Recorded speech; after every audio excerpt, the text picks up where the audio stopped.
भेंडीची तीच भाजी खाऊन कंटाळा आला असेल तर या पद्धतीने ही एकदा भेंडी फ्राय नक्की ट्राय करा। भेंडी न खाणारे सुद्धा प्लेट कधी फस्त करतील हे तुम्हाला कळणारही नाही। अगदी झटकीपट 5 मिनिटात बनवून तयार होते। जेवताना तुम्ही तोंडी लावणीसाठी सुद्धा खाऊ शकता। मुलं जर का भेंडीची भाजी खात नसतील तुम्ही या पद्धतीने त्यांना भेंडी फ्राय बनवून देऊ शकता। कधी फस्त करतील प्लेट हे तुम्हाला सुद्धा कळणार नाही। नमस्कार मंडळी, स्वागत आहे तुमचं रियाज रेसिपी मराठीमध्ये। चला तर मग पटकन रेसिपीला सुरुवात करूयात। इथे बघू शकता एक कढई घेतलेली आहे, त्याच्यामध्ये पुरणाचे चाळण ठेवलेले आहे। त्या चाळणीमध्ये मी पावशेर भेंडी घालून घेतलेली आहे। भेंडी स्वच्छ पाण्याने धुवून घ्यायची आहे, व्यवस्थित अगदी चोळून। चाळण ठेवल्यामुळे एक्स्ट्राचं जे पाणी आहे ते पूर्ण खाली निथळतं आणि भेंडी आपली जास्त ओलसर राहत नाही। व्यवस्थित सगळी भेंडी पाण्याने चोळून धुवून घ्यायची आहे। त्यानंतर चाळणीतलं पाणी धुवून घ्यायचं आहे आणि कॉटनच्या कपड्यावरती आपल्याला ही भेंडी सगळी घालून घ्यायची आहे, म्हणजे त्यातलं जे वरचं पाणी आहे एक्स्ट्राचं ते निघून जाईल। या पद्धतीने चोळून सगळं पाणी आपल्याला काढून घ्यायचं आहे। भेंडी पूर्ण आपल्याला सुकी करून घ्यायची आहे।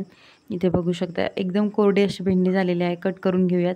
भेंडीचा देठाकडचा आणि शेंड्याकडचा भाग कट करून घ्यायचा आहे। त्यानंतर या पद्धतीने आपल्याला भेंडी मधोमध चिरून घ्यायची आहे। इथे बघू शकता व्हिडिओ दाखवल्याप्रमाणे। हवा असेल तर तुम्ही आतल्या ज्या ब्या आहेत त्यासुद्धा काढून घेऊ शकता। इथे बघू शकता। त्यानंतर असे छोटे छोटे पीस करायचे, जसं की आपण भजी बनवण्यासाठी कांदा चिरतो अगदी त्याच पद्धतीने पातळसर अशी पीस करून घ्यायचे आहेत। भेंडी फ्राय बनवताना तुम्ही शक्यतो मोठी भेंडी घ्या, म्हणजे चिरायला अगदी व्यवस्थित जमते। छोटी असेल तर चिरताना थोडासा त्रास होऊ शकतो। इथे बघू शकता या पद्धतीचं जे आतलं त्याच्या शिरा आहेत त्या काढून घ्यायच्या आहेत। नाही काढल्या तरीही चालतील, मी फक्त जी जाड शिरा आहे ती काढून घेतलेली आहे भेंडीच्या आतली।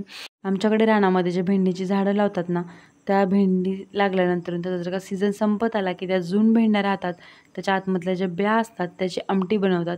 कोणी भेंडीच्या ब्यांची आमटी खाल्ली आहे नक्की कमेंट करून सांगा, खूप छान लागते चवीला। व्हिडिओ दाखवल्याप्रमाणे एक भेंडी अशी कट करून घेतलेली आहे, ज्या साईडला ब्या निघालेल्या ते एका बाजूला काढून घ्यायच्या आहेत। आणि त्यानंतर तुम्ही अशासुद्धा फ्राय करू शकता किंवा याचे छोटे आणखीन पीस करू शकता। मी फक्त मधोमध एक कट करून घेणार आहे। इथे बघू शकता सगळ्या भेंड्या मी याच प्रकारे चिरून घेतलेल्या होत्या, एका बाउलमध्ये काढून घ्यायच्या आहेत। त्यात अर्धा चमचा मीठ टाकायचं आहे, अर्धा चमचा लाल मिरची पावडर आणि अर्धा चमचा मॅगी मसाला टाकायचा आहे। सगळं व्यवस्थित सुरुवातीला मिक्स करून घ्यायचं आहे, म्हणजे आपला जो मसाला आहे तो भेंडीला व्यवस्थित चिकटला जातो। त्यानंतर 1.5 चमचा कॉर्नफ्लॉवर आपण याच्यामध्ये ॲड केलेला आहे, म्हणजे आपली जी भेंडी आहे त्याला अगदी क्रिस्पीनेस येतो। कॉर्नफ्लॉवर टाकल्यानंतर मात्र हाताने सगळं मिक्स करून घ्यायचं आहे भेंडीला कॉर्नफ्लॉवर। भेंडीत मसाला आणि कॉर्नफ्लॉवर ॲड केल्यानंतर लगेचच फ्राय करण्यासाठी घ्यायचं आहे, नाहीतर मिठामुळे भेंडीला पाणी सुटू शकतं। इथे बघू शकता भेंडी टाकताना जे आपलं तेल आहे ते कडकडीत गरम असावं। सुरुवातीला मी कडकडीत तेल गरम करून घेतलेलं होतं आणि त्यामध्ये या पद्धतीने भेंडी टाकून घेतलेली होती आणि एक 5 मिनिटानंतर मग गॅसची फ्लेम तुम्ही लो करू शकता किंवा मीडियम करू शकता। इथे बघू शकता झाऱ्याच्या साहाय्याने या पद्धतीने हलवून घ्यायचं आहे, म्हणजे आपली जी भेंडी आहे ती तेलामध्ये थोडीशी सुट्टी होईल, एकमेकांना चिकटणार नाही। एक 3 ते 4 मिनिटं तेलामध्ये फ्राय केल्यानंतर भेंडी आपली व्यवस्थित अशी फ्राय होते। त्यानंतर भेंडी फ्राय झाल्यानंतर टिश्यू पेपरवरती काढून घ्यायची आहे, म्हणजे या भेंडीमध्ये जे एक्स्ट्राचं ऑइल राहतं ते निघून जातं। याच पद्धतीने राहिलेल्या सगळ्या भेंड्या आपल्याला फ्राय करून घ्यायच्या आहेत। अगदी 5 मिनिटात कुरकुरीत भेंडी फ्राय तयार आहे आणि मोजक्या साहित्यामध्ये। आजची रेसिपी जर का तुम्हाला आवडली असेल तर आपल्या चॅनलला सबस्क्राईब करा, लाईक करा, कमेंट करा आणि शेअरसुद्धा करा। चला तर मग पुन्हा भेटूयात अशाच एका नवीन रेसिपीसोबत।